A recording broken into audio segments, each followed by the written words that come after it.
scan this. Sovi is here. Let's level up. Inflection points look tricky, but this one moves fast. Use the derivative you already have, find where concavity changes, and lock in the right choice. Inflection points happen where f double prime is 0 or undefined and the concavity changes. So start by differentiating the given f prime, x squared times tangent of 1 minus 2x.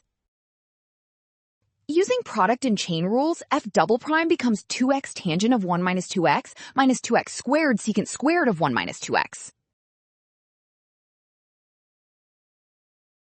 Set that equal to 0 and solve. The valid x values are 0 and about 0.324, where concavity changes, so those are inflection points.